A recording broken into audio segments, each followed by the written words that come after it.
Morning, everyone. Thanks for coming out to the first session of Affiliate Summit. We're going to go ahead and get started now. So for those of you that didn't make the newcomers orientation this morning, this is probably your first session. And thank you for getting up early this morning. I do like going first on the first day in the morning because it maximizes the chance that people are going to be here. First time, and the second day, not quite so much. So I'm David Vogelpohl. I'm going to be the presenter today. I'm going to tell you a little bit about myself first and kind of how I got here. I'm the VP of Web Strategy at a company called WP Engine. And what we do is we are a managed WordPress host. And what that means is we only host WordPress sites. And I've been working with affiliate marketing, web strategy for nearly 20 years. It'll be 20 years in 2016.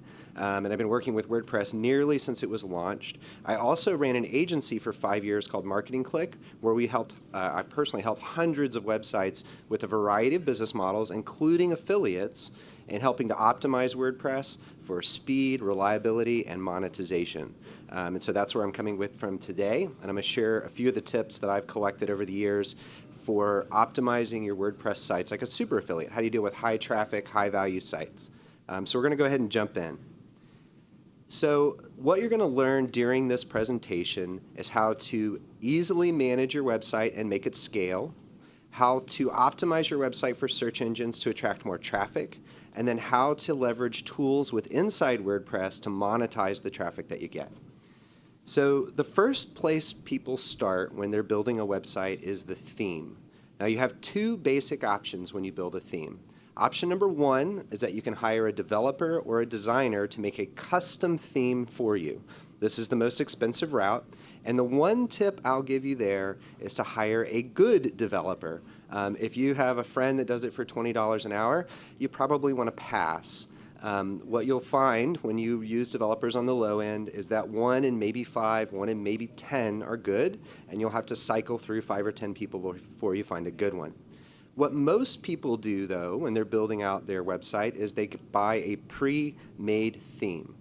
And there's a lot of options you have there. I'm going to go into some providers you can look at. Of course, you see a couple I have here. But the main thing you want to do when you're picking out your theme is you want to pick a theme that matches your content model. Now, what I mean by that is if you're going to make a directory site, don't go pick out a blog theme. If you're going to make a coupon site, don't go pick out a directory theme. You can, and you can modify the theme to kind of fit your new content model, but you're going to spend a lot more of your time and a lot more of your development resources adapting the theme to match your new content model. Now, there's a couple of places you can go that have a wide variety of themes covering all kinds of content models. App Themes is a provider that actually specializes in sites for affiliate marketers. They have a coupon theme, for example, so you can easily spin up a coupon site, and they have a variety of other themes that match different content models. Themeforest is also a good place to go and look for themes. I call Themeforest the Amazon of theme sites. What I mean by that is that as a theme builder, you can have a theme listed in Themeforest. They take a cut, and of course, as the developer, you take a cut, and they have thousands of themes covering all kinds of different content models. There's some caveats to that, though. As there are thousands of themes and, I don't know, dozens or hundreds of theme providers or developers, not all are created equal. And this is an extremely important part when picking a theme, is to pick a theme that's built by a reputable company. So when you're picking a theme, whether it's from Themeforest or something that you see out on the web or something you see advertised, there's some validation that you need to do with the company that makes the theme. So imagine for a minute that you have your developer and you have a full-time job and you're looking for a way to make some extra money. One way you can make extra money is to make a theme to sell. Now, if you're picking a theme out for your site, and your site's a business, I mean, this is a business that you're building, and you're going to partner with this developer that made this theme to support your business, if it's a one-off project that they did on the side, and they're never going to come back to it again, they're never going to support it again, you might be stuck with the theme, and you might be stuck without support. So when I pick out a theme, first of all, I only get premium themes. Free themes can be kind of dangerous. You get what you pay for, right? There's cases where free themes have included hidden links to other sites. There's cases where free themes have malware on them. And so generally, if I'm going to pick out a theme for a site that I think is important, I'm going to spend money on that. Generally, they're going to cost between $35 and $200 for the high-end themes. The other thing I look for is reputable. Is this a company? Do they have support staff? This is extremely important. So the other thing I'll look at is the company itself. Do they have a support section on their website? Do they have a lot of Twitter followers? Is this a reputable company that I'm going to partner with to pick the theme out for my website? And then finally, are they active? Again, the scenario where you're an agency or you're an individual developer and you did this as a side project and you're not actively updating themes, you're not actively supporting them. So 2 premium theme providers I typically recommend, and they do have a variety of themes covering different content strategies, is Woo Themes and StudioPress. They make high-quality, responsive SEO themes covering a variety of content models. And of course, there's hundreds of other premium theme providers out there. So the next thing you're going to do in your journey to being a super affiliate using WordPress is you're going to pick out some plugins. Now, you're going to go to a bunch of sessions here, and nearly every one, somebody's going to stand in front of you and mention a plugin. Personal recommendations are great, but I still like to validate that. Or if I'm picking out a plugin that nobody's recommended, there's some things that you can do to make sure you're picking out a good plugin. Now, again, like with the themes, generally you want to go with premium plugins that cost money. But even the premium plugins, if you go to WordPress.org, you can look up, even the ones that you pay for will have a free version on WordPress.org. Nearly any plugin that someone's going to recommend is going to have a listing at WordPress.org. In the listing, there's these tabs. It might be a little hard to see in the back, but I'm going to read them out here in a second. There's 6 of these elements that you want to pay attention to. The first is compatibility. Now, in the bottom there, you see where the green button that says Works. It allows you to set the version of WordPress you have and see if it's compatible with the plugin that you're about to install. Now, I'll give you one other tip. In the version of WordPress, if you drop it down and you're going to pick any version other than the current version, go update WordPress. Software updates on WordPress, on plugins, a lot of the times will be security updates. If you have an outdated version of WordPress, what hackers can do is crawl the web, find out if you have an updated version, and then exploit your site. So again, if you have anything but the most current version, update WordPress. But the compatibility tool will tell you if the plugin is compatible with the most recent version. If it's not compatible with the most recent version, you have to assume that the developer is not keeping the plugin up to date, which means that that could introduce security vulnerabilities into your site. A good percentage of the time when sites are hacked, it's from a plugin security vulnerability. And the biggest of the big plugins are susceptible to this. You've probably heard people talk about the Yoast SEO plugin. This year, there was a security vulnerability discovered in the Yoast SEO plugin. So if you have an outdated version of that plugin, a lot of people have this installed, you're probably going to want to go update that plugin. The third area I pay attention to are the reviews. Now, I don't think you guys need me to stand up here and say 5 stars is better than 1 star. But one thing on WordPress.org you'll notice is a lot of plugins have 5-star reviews. The problem, though, is that the number of reviews will be small. They'll have 6 reviewers. So pay attention to the number of reviewers, because I'm sure if we all built a plugin, we could probably go find 5 friends to give us a positive review. The fourth thing I'll look at is the support tab. Now, this is really interesting because as a user, you can go into this tab and post questions. And so when you're picking out a plugin, you can go into the support section and see what sort of issues people are bringing up. Hey, this plugin brought my site down, or I'm having performance issues. That might be a clue that you're picking out a bad plugin. If the developer is not responding to the questions, it might be a clue that they're not actively supporting the plugin. The fifth area I'll look at is the author. And we can see that this is the Yoast SEO plugin, and the author is a gentleman named Joost de Valk. And what you can do is you can click on their name and see other plugins that they made. And again, go through and review the compatibility, reviews, so on and so forth, to see if the developer is keeping their plugins up to date, even if it might not be the one that you're looking at. Now, I did skip over one there, Changelog. What Changelog is, if you click on that in WordPress.org, is it shows you how many times the software has been updated. And a lot of times it'll actually put the dates when they update the software. And again, this is a security issue. If the developer is not constantly, or at least somewhat frequently, updating their plugin, They could be missing security vulnerabilities. They might not be adding features to keep up with it. SEO plugins, this is really relevant because SEO changes all the time. And so if they have one version or two versions and the plugin's a couple of years old, that's probably a problem.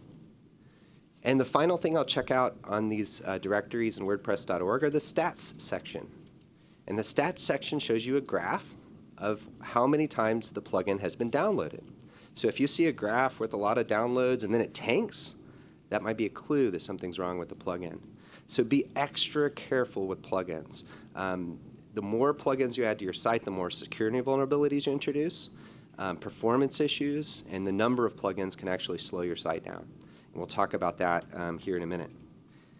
So we have a theme. We've got some good plugins that we've picked out. Now we need to start working on SEO. We need to make sure that we're going to get a lot of traffic through to our WordPress site. And I don't think anyone in here doing affiliate marketing passes up on SEO traffic. I did find one recently. All they cared about was social. They didn't care about SEO. That's the one time in 20 years somebody said that to me. So the first step in optimizing for SEO is mobile. Now, the theme providers I mentioned earlier, the themes that they sell, and pretty much every theme these days that you're going to buy or build, is going to be responsive. It's going to look good in mobile. And as we see, mobile is extremely important. This study by ComScore shows that 60% of digital media time is spent in mobile. That's more than desktop, and it's also ascending, where desktop time spent is descending. Mobile is extremely important. You can go into Google Analytics and see what percentage of your traffic is mobile. So we know that it's important, and we know that we can look on our phone or look on our devices and see if our site looks good in mobile. The problem, though, is that what we really need to do in terms of SEO is Google needs to view our site as mobile friendly. And Google doesn't look at your site with their eyes, they look at your site with code. Luckily, Google gives us a tool called the Mobile Friendly Test. If you Google for Google Mobile Friendly Test, it's the very first result. And what you can do with this test is you can plug your site in, and it will tell you yes or no if Google thinks your site is mobile friendly. It will also give you tips if it's not mobile friendly on what you can do to make sure that it's mobile friendly. But again, they're checking for responsiveness. They also check for speed. And this year, Roger, correct me if I'm wrong, but this year is when they updated the algorithm to factor that into the mobile search results. They'll also tag your site. I call it the red tag of death, that it's not mobile friendly. Speed also influences this. So if you have a slow loading website, it will affect your mobile search rankings. So use the mobile friendly test to make sure that Google thinks your WordPress site is mobile friendly. Don't just rely on your eyes or your QA testing. So now that we have a theme, now that we have some good plugins, and now that we know that our site is mobile friendly, especially through Google's eyes, now we can get into the weeds a little bit inside of WordPress. And I'm not going to go too matrix on you guys because I know that a lot of you folks are marketers and not necessarily developers. But I am going to give you some tips today that you can write down and bring back to your developer. But for the most part, these are going to be tips that you guys can handle. So the first thing I always do when I'm building out an affiliate site using WordPress is I go to the Permalinks section. And the way that you do this is you log into WordPress, you click Settings, and then you click Permalinks. Now by default, the way WordPress is set up is the page names have IDs. It's domain.com/page ID equals 1234.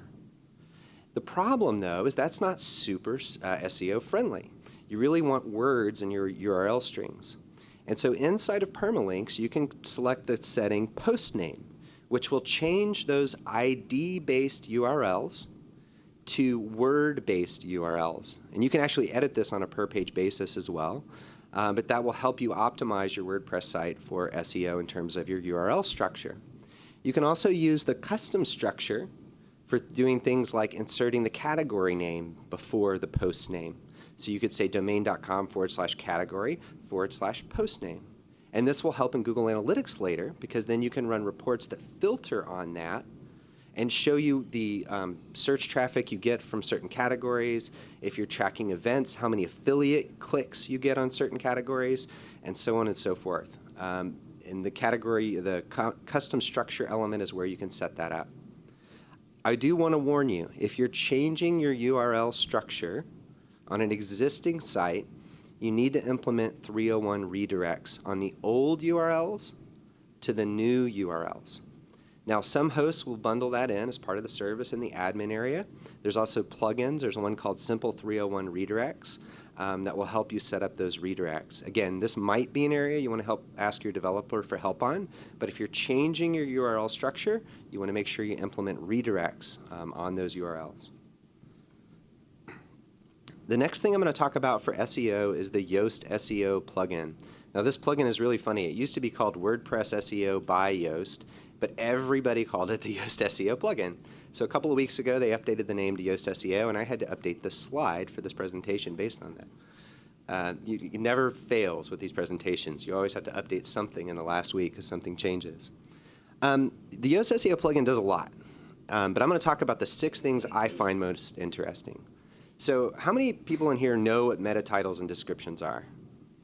Okay, for those of you that don't, it's the title and description that shows up on search results for your site. So it's the blue link title and the subtext underneath that. Now, if you've ever done a project where you've gone through your website and updated your meta titles and descriptions in WordPress, it's annoying. You have to open every page, scroll to the bottom of the page, type in your meta title and description, and then click Save and go to the next page. The Yoast SEO plugin gives you a screen where you can do these on one screen. And so you can bulk make changes to your titles and descriptions. We actually did this project as part of an exercise at WP Engine recently, and the gentleman that did it did not use the bulk edit feature, and it took him the better part of a couple of days to go through the site page by page and update those meta titles. You can also configure the meta title structure. And so what I mean by this is you can set the meta title structure to say be the title of your post dash your brand name. So if you've ever seen sites that do that, they might be using the Yoast SEO plugin to accomplish that. Now, I'm not personally a fan of doing that. The main reason is I'm stingy with my characters, and sometimes I might want to exclude my brand name from that meta title because you only have so many characters that'll fit, and it's technically not a character count, it's a pixel count. But the Yoast SEO plugin will kind of give you the character count just to vaguely stay within the boundaries, pretty precisely stay within the boundaries. But you can configure that inside the Yoast SEO plugin. That can actually make your job easier if you didn't have time to come up with custom titles all the time. You could say, just make it my post title, or just make it my post title dash brand name. The other feature that I find really interesting is the advanced permalinks. Again, that gets kind of into the weeds, but you can configure there's advanced settings for configuring your permalinks, the page name structure of your URLs, inside the Yoast plugin. And then I think one of the most powerful parts of it are the add-ons or the extensions. So say you have video content. There's a video add-on that will optimize the way your code is tagged when your page renders to help you rank better with video SEO. If you want to get into Google News, say you have a news site or a blog site, really, really popular strategy, of course, in affiliate marketing. The Google News or the News add-on to Yoast will help optimize your page structure, the HTML, so that it fits Google's guidelines for getting listed in Google News. Now, there's additional steps that you need to take to get listed in Google News. You have to apply. You have to wait a couple of weeks. There's some other criteria. It's not hard to find. Of course, you can Google for that. But the Google News add-on to Yoast will help make sure that your site is ready to be accepted into Google News. And that can be a huge source of traffic that, of course, hopefully you can convert into clicks to your affiliate offers. If you're into local search results, that's probably pretty rare in affiliate marketing, but it might be a benefit to you. They have an add-on for that as well. Okay, one more question. How many people know what Open Graph is? Less hands. So if you've ever been on Facebook and you wanted to paste a link to a site, and you get that little ugly gray box without a picture in it and like 2 words and nothing, that's because the site doesn't have Open Graph enabled. Open Graph tells social media sites what the primary image is, what the title is, and what the description is that shows up that makes it look pretty on search engines. So if your site has that, and when you share it on Facebook, it looks terrible because it doesn't have the contextual title and image, Open Graph will fix that. And it's actually super easy to implement with the Yoast SEO plugin. So go to your site, copy a link, try to paste it on Facebook. If it looks ugly, missing the picture and title, go enable Open Graph with Yoast. There's some configuration settings as well. Again, not getting deep into all this for this presentation. And the final thing I really like about it is you can create a sitemap inside the plugin. And you can submit that sitemap to Google's Webmaster Tools, which will help them better index your site and know what content is there. It saves them a little bit of time. I've heard people say that this is a great SEO boost. I don't necessarily know that that's true, but it is a best practice, and it is available quickly within Yoast. Okay, so we have a good theme. We got some good plugins. We've got our site optimized for mobile, and we've SEO'd. So now we're ready to make some money. The number one tip I can give you on your affiliate sites for making money is ABT, always be testing. This is the number one thing I see affiliates don't do. What they do is they'll put up the ads, they'll put up links on articles, they'll write content, and because of the complexity of updating these things, they don't ever try anything new. Or they get scared. They're like, oh, I'm making so much money from this merchant, I don't want to test something new. The problem, though, is if you're not testing, you don't know for a fact that you're getting the most amount of money out of that traffic. So what I like to do is use a plugin like Ad Rotate. What Ad Rotate and similar plugins do is they create what are called ad units. Now, the easiest way to think about it is a banner ad. So we have an ad unit for a 300 by 250 banner, and then in the settings of Ad Rotate, you can go and, without a developer's help, upload new banners. You can set the banners to rotate at specific intervals. Show my winning merchant 75% of the time. Show my challenger 25% of the time. You can also set start and end dates on ads. So you can say, show this for 25% of the time until the end of August. And when the end of August rolls around, Ad Rotate will email you and say your ad's about to expire. When the ad expires, it'll email you and let you know that it expires. Now, if you've been in affiliate marketing any length of time, you know that banner ads are not where the money is at. Where the money is at are text links. And Ad Rotate also supports text ads, including single word ads. So you can actually have one link in one article to, say, WordPress hosting, and you could cycle between WP Engine and HostGator and so on and so forth. And then you can use your statistics within your affiliate networks to see which ad actually created the most amount of revenue for you. If you do other types of ads, it also supports things like Google AdSense and different other ad networks. But you definitely need to be testing, and if you use a plugin like Ad Rotate, that'll make it easier for you to get more tests out and to know, of course, when the tests end through the alerts and the email alerts. Another area, especially if you're a blogger, say you're doing like mommy blogging or product blogging, you can use services like Pop Shops. Now, what Pop Shops does is they aggregate product feeds from affiliate networks, from private affiliate offers, and so on and so forth, and they take the feeds and let you do stuff with them. And there's actually plugins for WordPress to do things like put recommended products in your sidebar. You can have entire shopping experiences where you have like a category page of products. And so this example here, this was actually something custom that myself and a gentleman named Jeremy Palmer, who's another Affiliate Summit speaker, we built for a site that does hunting content. So they go out and they do reviews of hunting products, and they take pictures of their hunting trips. And what we did was we used Pop Shops in WordPress to build a price comparison engine. So it took in all the product feeds, and you could search for a product name, and it showed you those products and then gave you related pricing.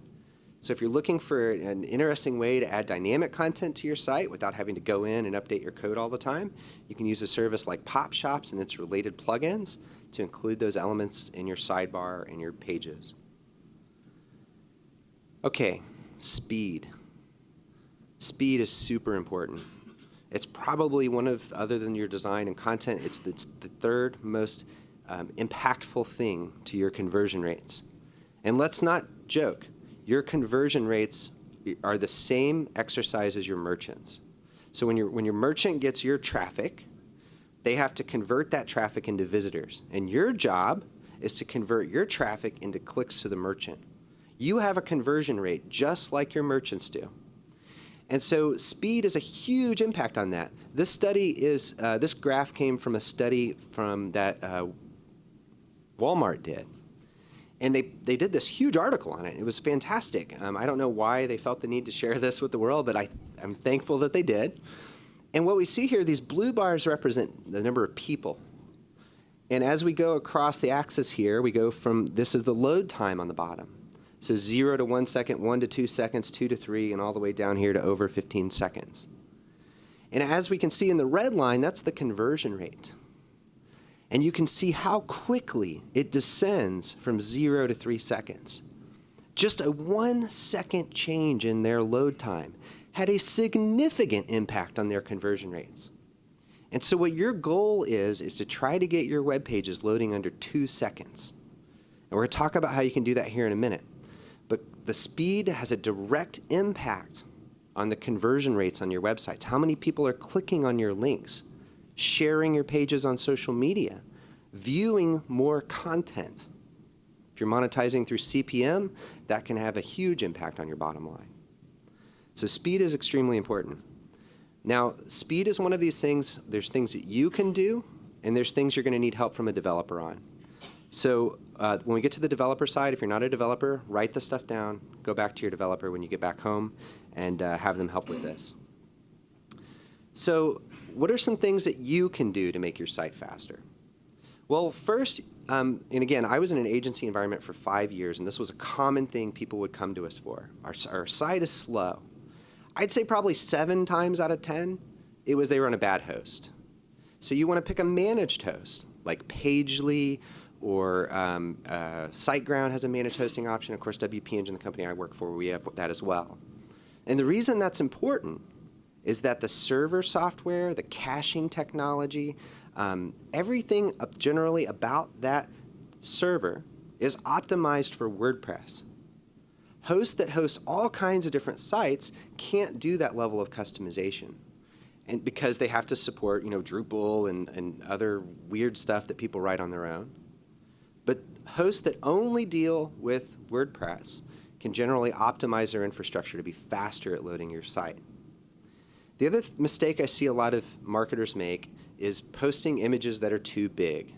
Don't take your DSLR camera and download an image on that and go post that image on your page. It's huge, it's massive, it's going to slow your site down. I'll show you what the impact of that here in a second. But when you're going to use an image, make sure that you right size it. You go into an image editor and you size it for the size that it's going to use when it shows up on the page. And that'll have if your site's running slow, a lot of times it will be your images. You can also use a plugin like W3 Total Cache. They have an excellent support staff. I know this because one of my co-presenters on this presentation a couple of years ago was Willie Jackson, who runs their support group. And they have a very, very helpful support group. What W3 Total Cache does is it caches bits and pieces of your site within the server itself, and it also ties into something called a CDN, a content distribution network. But in any case, what it does is it caches bits and pieces of your site and makes it load faster. Now, who knows what a CDN is? Okay, so for those that didn't know, it's a content delivery network or content distribution network. And what that means is they have servers all over the world that store a piece or your entire website. And so if your server for your website is in Los Angeles and someone is accessing the site from New York, they're going to download your site from the New York server that's in the content distribution network. And so obviously we can kind of imagine geographically that makes things faster. But from an internet perspective and page load time, it can really speed up your website. So if you don't have a CDN, that's a big tip for making your site faster. A lot of hosts will bundle it, we bundle it, and then other hosts will have like add-on features. So sometimes you can get this from your host, but if you can't, you can go directly to Max CDN. There's some settings inside W3 Total Cache to enable it in there. And then the other thing, so if I have to like order reasons people's sites are slow, it's probably like the hosting, and then misbehaving plugins, and then some database stuff we're going to talk about here in a second. So the more plugins you have on your site, as a general rule, the slower your site's going to run. The more security vulnerabilities you've introduced, and the more chances you've given for a plugin to misbehave. Misbehaving plugins are a big source of slow sites. They do database queries every time a page loads, like massive database queries. This is another area where your site can be slowed down by having too many plugins or misbehaving plugins. So those are the areas that you as an individual or you as a marketer can address. So now let's talk about the developer. And I like to call this section Solve the Mystery of the Slow Site. Like my plugins are all good, my site's on a good host, I just don't know why my site is slow. So one of the areas you want to look at, bless you, by the way, is if you can go to webpagetest.org. And what you can do at webpagetest.org is you can enter your URL, and it will give you a score. It'll say, A for this, and B for that, and C for this. It'll also tell you how fast your page loads. So we talked before about wanting to get your page load time under 2 seconds. Webpagetest.org will tell you what your load time is. And that's all fine and good, but my favorite part of it is this, what's called the Waterfall Graph. And what this shows you are all the little calls that happen from the browser when they request your website. Show me this image, show me this JavaScript, grab this piece of text, do this, do that. All of the things that make your web page load, the individual components, get listed out in one big list. The longer your list, the slower your web page loads. So your developer can interpret this, and you can too on some level. And you can think to yourself, I want my list to be smaller so my page loads faster. Do I really need that dynamic Twitter widget in the right sidebar? Do I really need that slider with 7 images that takes a long time to load? All of these things can be evaluated and reduced to make your page faster. These blue lines and green lines here, they represent how long it took that thing to load. Remember before when we talked about images being too big? These are all images right here. This is a giant PNG that took 5,000 milliseconds, 5 seconds to load that image. Now this was done on the Walking Dead site, which is a high media site, and generally those sites will have stuff like that, big videos and so on and so forth. But the longer, the less items you have on the list, the faster your site will be. And the less of the big bar items, the faster your site will be. And this is something you can look at right now. And you can compare it maybe to a competitor site to kind of get a feel for the difference between your site and their site. The other area that'll slow down a website is database issues. The database is too large, it's not optimized properly. Unless you're a developer, you're probably not going to be able to deal with that. But if your site's running slow and you're trying to solve the mystery of the slow site, have your developer look at the database. Functions PHP. Now this is a file inside of WordPress that essentially gives instructions to the server on how to construct your pages. This is especially problematic on old sites. What happens is you do a redesign, you implement new features, you do all kinds of things to your website over time. The functions inside of Functions PHP become what's called deprecated. They're not used anymore. But the developer's gun shy, right? They don't want to remove it from Functions PHP, so they just put in the new stuff and kind of forget about the old stuff. And over time, that can build up to tens of thousands of lines of code. Every single time a web page is loaded, the Functions PHP file is executed. And if you have deprecated code in there, that can be a huge source of the site slowing down. This is something that we're actively working on, removing deprecated functions from Functions PHP. So the older your site is, the more likely it is that your Functions PHP file is out of too large. It's kind of like having an old computer, and the more software you install, the slower it gets, and eventually you just kind of give up and go buy a new computer. The Functions PHP, of course, you can't necessarily give up. A lot of people will actually do that. They'll redesign their whole site and start from scratch because their site's slow and they don't know how to make it faster. It could just be that they could go audit their Functions PHP and remove deprecated functions. And the other thing that'll slow down sites is having JavaScript load high up on the page. Other than tracking scripts, I like to put JavaScript at the bottom of the page when it loads. So again, if you're not a developer, write this stuff down, go back after the show, have a conversation with them. Okay, your website is an asset. It's a business. This website gives you money that you pay your mortgage with, that you save for your kids' college. You need to protect it. The way that you can protect it is do 3 things. Build walls. Cloudflare is a service that works like a firewall for your website. What they do is they can detect certain types of threats that they're aware of.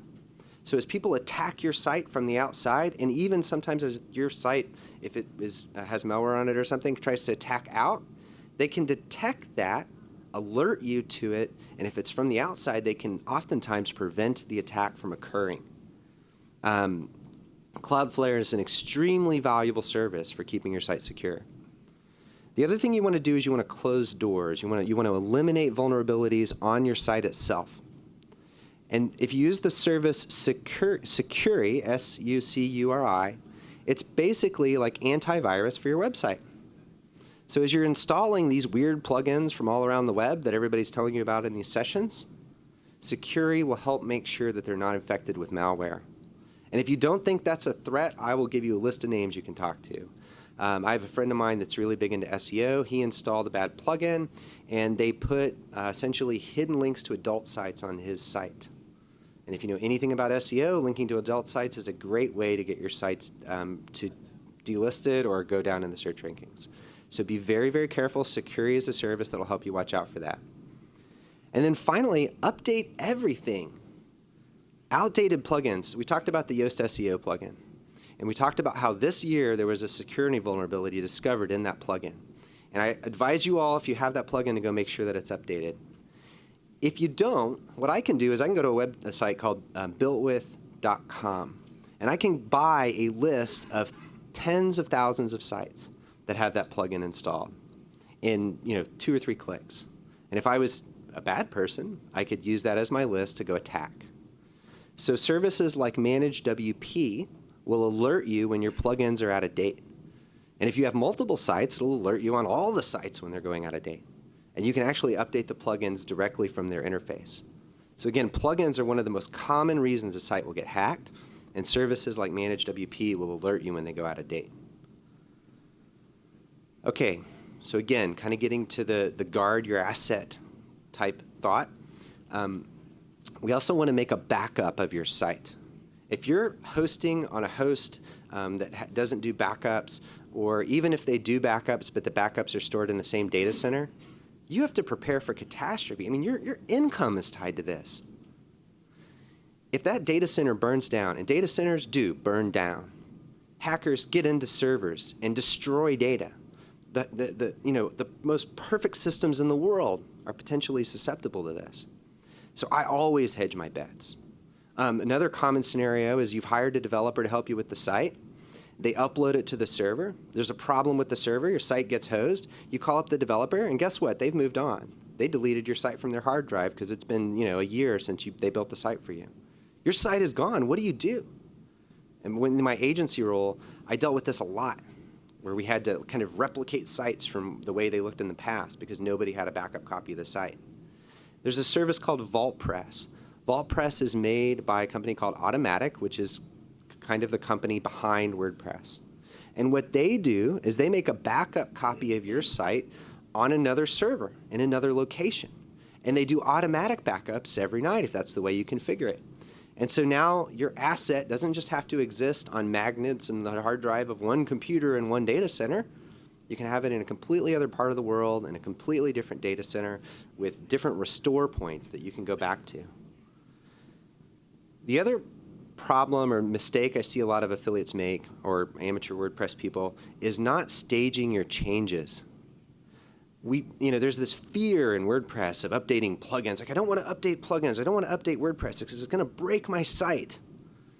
Guess what? Most of those updates are security related. Update your plugins. If you walk away with one thing, update things when they go out of date. And so that fear that I'm going to update my plugin and everything's going to break, first off, for the most part, that's actually not true most of the time. Major releases, yes, it's true. But most of the time when WordPress is updated and plugins are updated, it's probably not going to break your site. But it doesn't matter. If you're going to update WordPress, if you're going to update a plugin, or if you're going to install a new plugin or a new theme, you need to make the changes somewhere else other than your live site. The last thing you want to do, of course, is break your site. So you can use services like WP Stagecoach, which will allow you to do a staging version of your website. Go update your plugin. See if everything breaks. If it doesn't break, fine. Push those changes live. If it does break, fix it. Again, if the update is security related, you could be introducing big problems for your website. Certain hosts will have staging environments kind of included. We do like a one-click staging type thing that creates a copy of your site. So ask your host first before you go use something like WP Stagecoach. But if it doesn't offer that, or it's too complex to set up, WP Stagecoach is a good choice for that. And my final tip of this presentation is around analytics. Now, everyone here probably has Google Analytics on your site. How many people have configured events and goals in Google Analytics? I'm shocked, and I actually don't believe probably about half you guys. As in the agency world, I would always get in and I'd always say, okay, look, guys, we need analytics set up. And everybody would say, oh, we have it set up. And I say, okay, well, do you have goals and events set up? And they're like, oh, yeah, we have it set up. And as soon as we get in, we realize that that's actually not true. So for those of you that don't know what goals and events are, basically from an affiliate perspective, there's two types of goals and events you probably care about. One are clicks on your affiliate links, and two are likely newsletter subscriptions. So if you are not tracking that, if you do not track goals and events, you do not have analytics at all. Without knowing the actions that your visitors are taking, what good does it do you to know that 100,000 visitors came from Google or 200,000 visitors landed on a certain page? If 200,000 visitors or 100,000 visitors come from Google and they don't click on your affiliate links and they don't subscribe to your newsletter, that's a negative, not a positive. Unless, I guess, maybe you're doing CPM, cost per thousand impression type billing models. Maybe you like that. But your advertisers aren't going to like that. Nobody's going to advertise with you if nobody clicks on your ads. If you don't know the context of the actions your visitors are taking in terms of the value that that creates, then what good is your analytics? Why even have it? So set up goals and events on clicks and form fields, and then you'll be able to answer questions like, how many visitors came from Google Organic? How many clicks on my affiliate links occurred? You can also tag these events, and again, I'm not going to get super into, obviously, the detail of how to set these up. It's not hard to find on Google Analytics support documentation, but you can also tag the events.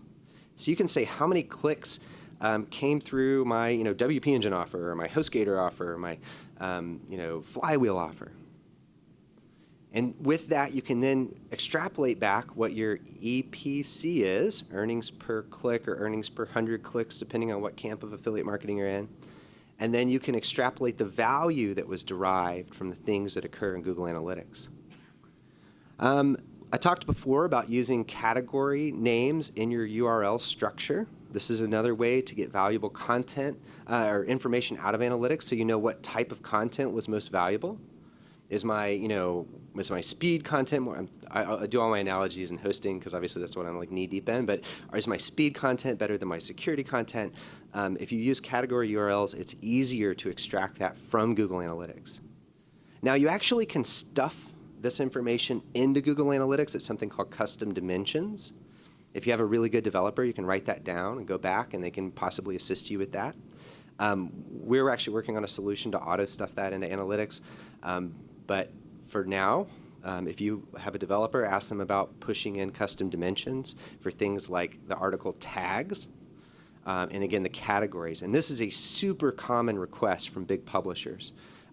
Even just the other day, another Affiliate Summit speaker, Ray Hoffman, Sugar Ray, if you guys know her, was posting about this on Facebook. She was lamenting about how her customer didn't have categories in the URL strings, and it was difficult to understand what was going on with the content. So again, kind of the poor man's solution is to include the category in the URL string. But again, if you have a good developer, have them explore pushing in custom dimensions into Google Analytics. Another thing that's actually really easy to implement is authorship.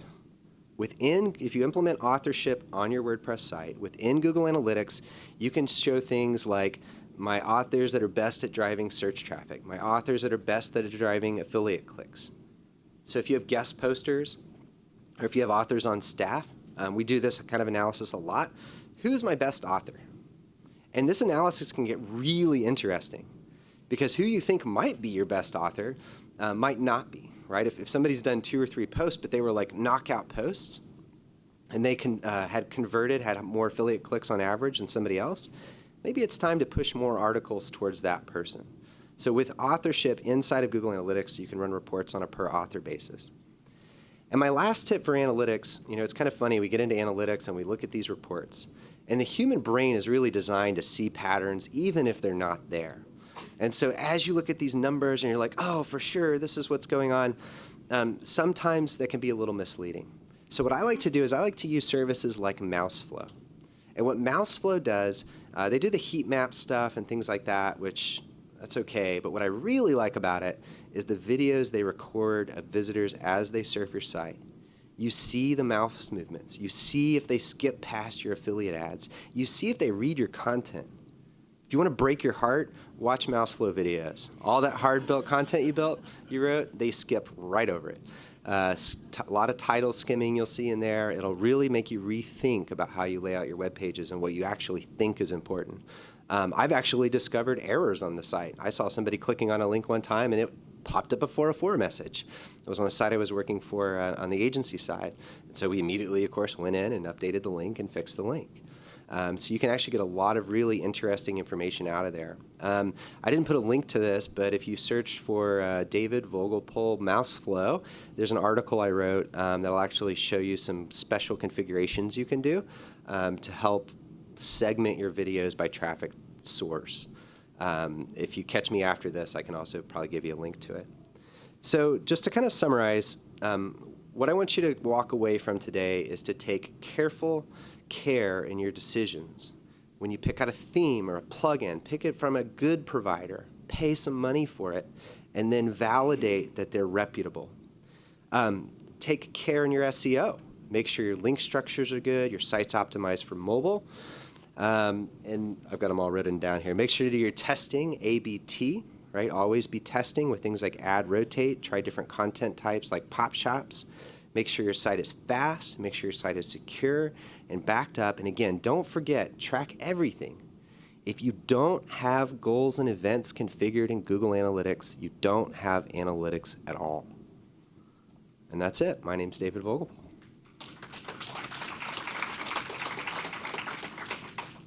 So we do have time for Q&A. So any questions? We'll start here. Functions PHP, how do I know that a function is deprecated? Is there like some kind of sign or something, or should I let my developer decide that? Yeah, so the question is, in Functions PHP, we talked about the deprecated code, and how do you know if a function is deprecated? I am not a developer, but the way that they'll validate that is they will look at the existing theme and the existing way the site's built, and they'll try to track back if it's actually being used. You're going to need a developer's help for that to see if it's deprecated, for sure. Yes, sir? What are your thoughts on frameworks like Thesis and Genesis? So the question was, what's my thought on frameworks like Thesis and Genesis? I think they're fantastic. A lot of purists, what a framework is, for those of you that don't know, is it's a way to make sites faster. A lot of the things that you would normally make are kind of pre-done for you in a sense. And so from the developer's perspective, it makes their job faster. And a lot of the frameworks actually kind of position, Thesis in particular, it says DIY themes is the website. And I'm very familiar with both sides. Chris Pearson of Thesis is actually a really good friend of mine. And then Jessica and Steve over at Studio Press, which is the company behind Genesis. Also people I know really, really well. And both platforms are really good, but they both build themselves a little bit like DIY. But I will warn you, if you want to do heavy customization, you're definitely going to need a developer. So when you hear people say things like that, it's like, oh, well, it's not really DIY, so what good does it do me? Well, it makes the developer's job faster. They'll be quicker at generating those pages. You can use them in a DIY sense, but most of the time, the type of things you want to do, you're probably going to need a developer to help with. But the frameworks are really good because they make the developers' lives faster. Marketing Click was actually a Studio Press developer, and we used the Genesis framework, but we also used Thesis and everything like this. The most popular one is Genesis. And Genesis is also associated with the company Studio Press, which I mentioned earlier. So those themes are actually built using Genesis. Other questions? Yes? With what?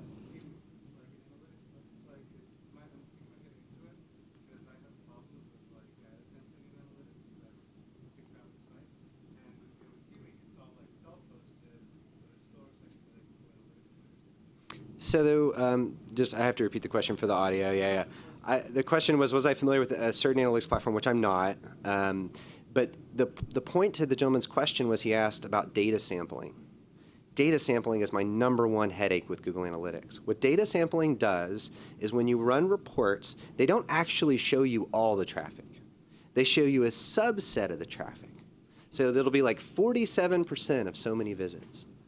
And this gets really frustrating because you want to count like the actual conversions I got and so on and so forth.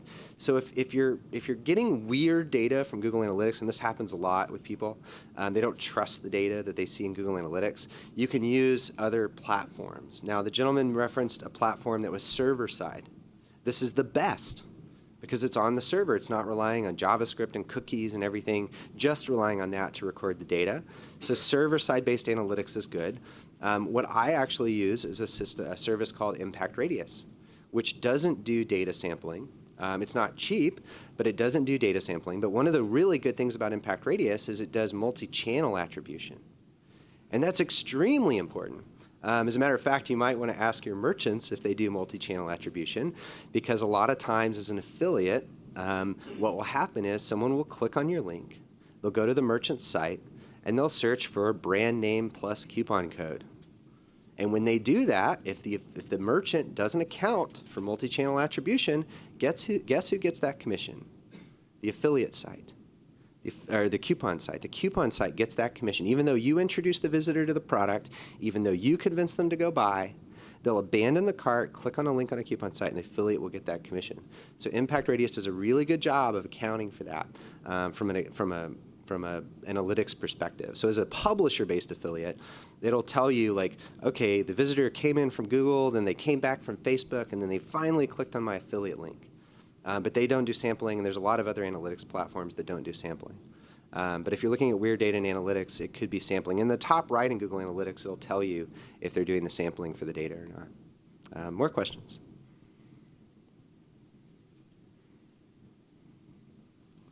Awesome. Well, I guess I covered everything. Oh, Roger's got one more. Yeah. WP Stagecoach. Is that good? Can you use that also for like testing new templates and layouts and seeing if something's going to break with your plugins that you're using?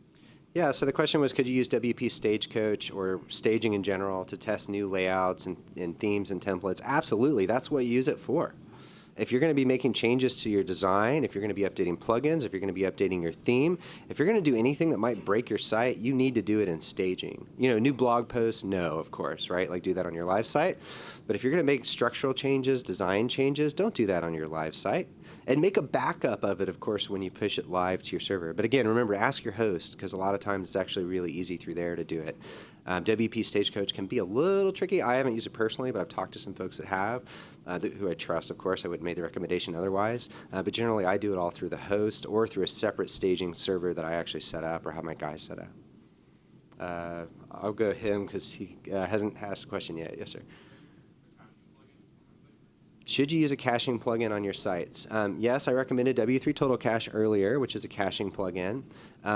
If your host does caching, they may disallow caching plugins.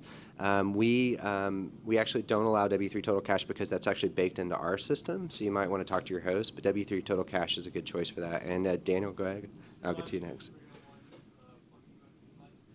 It's simple 301 redirects, and I asterisk every plugin I mentioned because yesterday there could have been a security vulnerability and discovered on a plugin, but that is one that I've used in the past.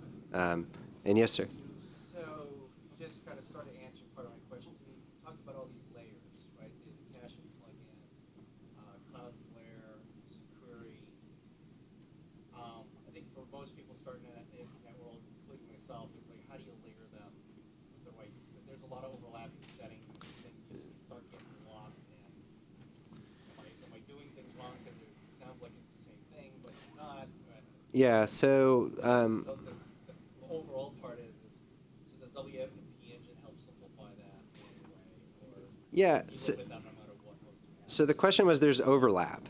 For example, we talked about how Cloudflare is a firewall for your website. Well, Security has a firewall for your website too. And so if you get Security, you kind of get both in one. Cloudflare does a little bit more than Security. I think depending on your situation may determine how you deal with that overlap. A lot of folks will use both Cloudflare and Security. Again, your host will sometimes do a lot of those things. We do bundle some of those things. I don't want to make this a pitch about us or anything, but yeah, sometimes some of those elements will be bundled. Unfortunately, it's not the kind of question I could probably answer like definitively here on stage. It's going to be different for everyone. We'll do a couple more questions. Awesome. Well, thanks everybody for your time. Enjoy the rest of Affiliate Summit.